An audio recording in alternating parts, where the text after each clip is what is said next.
বাইকের সাউন্ড অত্যন্ত যদি ঝাড়ঝাড় করে তবে কিন্তু বাইকের ওয়েট পিনিয়ম পরিবর্তন করতে হবে। তো আমি এই বাইকটার নিউ একটা ওয়েট পিনিয়ম পরিবর্তন করে দিলাম, নতুন একটা ওয়েট পিনিয়ম লাগালাম। আর এই বাইকটাতেও অনেক টেকনিশিয়ান ভাই, 2-3টা টেকনিশিয়ান ভাই এই বাইকের ব্যালেন্স অ্যাডজাস্ট করে দিয়েছে, ব্যালেন্স পরিবর্তন করে দিয়েছে, কিন্তু কোনো লাভ হয় নাই। তো ব্যালেন্স অ্যাডজাস্ট করার পরেও কিন্তু বাইকের সাউন্ড ক্লিয়ার পাইনি। তারপর ভাই বললো ভাই কোনোভাবে সাউন্ড অ্যাডজাস্ট হচ্ছে না। তো আমি ওয়েট পিনিয়মটা খুলে দেখি বাইকের ওয়েট পিনিয়মে অনেকটা দাগ হয়ে গেছিলো, তাই আমি ওয়েট পিনিয়ম পরিবর্তন করে দিয়েছি। আর এই ওয়েট পিনিয়মের বিয়ারিংটাও নষ্ট হয়ে গেছিলো। তো দেখতে পাচ্ছেন এই বাইকের কিন্তু টপ স্পিড পায় না, টপ স্পিড 70, 80, 90 সর্বোচ্চ উঠে, 90-এর উপরে উঠতেই চায় না। তো এই বাইকটার আমি কি ধরনের কাজ করব, এই বাইকটাতে সাউন্ড ক্লিয়ার করে দিব, প্লাস এই বাইকটার যে টপ স্পিড কম পায়, তো টপ স্পিডটা ইনশাল্লাহ এখন ভালোভাবে 112, 13, 15 এরকম পাবে ইনশাল্লাহ।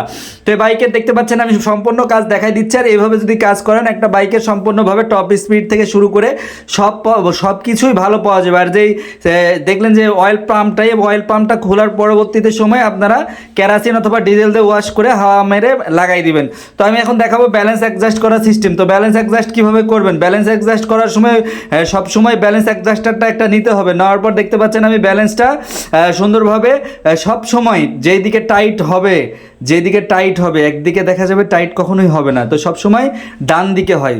তো ডান দিকে 2 প্যাচ, এই পাশেরটারও ডান দিকে 2 প্যাচ, তার বেশি বা কম কখনোই নেবেন না। অনেকের ভিডিওতে আমি দেখি যে প্রথমে যেই মুখটা ভিতর দিকে থাকবে সেই মুখে 2 প্যাচ, এবং যেই মুখটা বাহির দিকে থাকবে সেই মুখে 1.5 প্যাচ দিতে।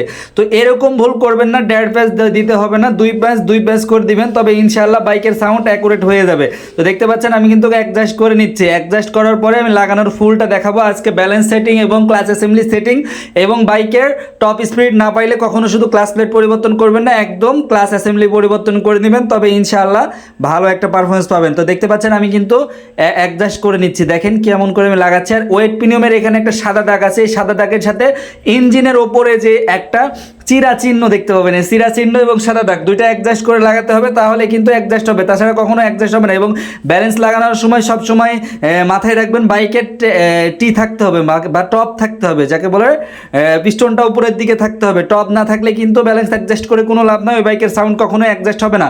বাইকের সাউন্ড ভটভট করবে, এবং যখন আপনি পিক আপ দিবেন তখন একটা ঘ্যার ঘ্যার ঘ্যার ঘ্যার আওয়াজ আসবে। তো বাইকের সবসময় টপে রেখে বাইকের সম্পূর্ণ কাজ করার নিয়ম।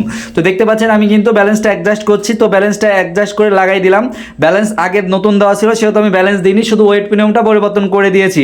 এবং টপ স্পিডের জন্য কিন্তু আমি ক্লাস অ্যাসেম্বলিটা পরিবর্তন করে দেবো। তো ভিডিওটা ফুল ভিডিও দেখবেন, এবং যে কোনো সমস্যা, বাইকের যে কোনো সমস্যার জন্য এই ভিডিওর নিচে কমেন্ট করবেন, এবং পারলে ভিডিওটা শেয়ার করে দিবেন, অন্যজনের উপকার হবে। তো দেখতে পাচ্ছেন আমি কিন্তু নতুন একটা ক্লাস অ্যাসেম্বলি লাগাচ্ছি, এটা একদম নিউ ক্লাস অ্যাসেম্বলিটা আমি এখন ফিটিং করে নিব, একদম নিউ ক্লাস অ্যাসেম্বলিটা ফিটিং করে নেব। ক্লাস অ্যাসেম্বলি ফিটিং করার নিয়মটাও জানাই দিব।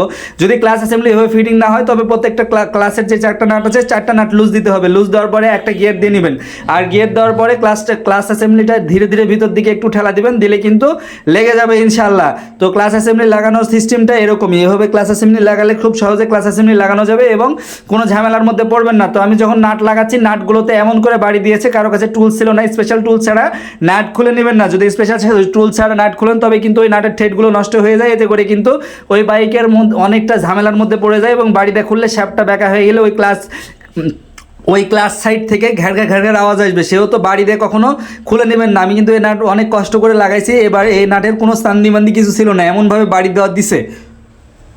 যখন আমি সেন্টিফিক্যাল অয়েল ফিল্টারের এই নাটটা লাগাচ্ছিলাম, তখন এতটা পরিমাণে বাড়ি দিয়েছে, এই নাটটা একদম নষ্ট করে দিয়েছে।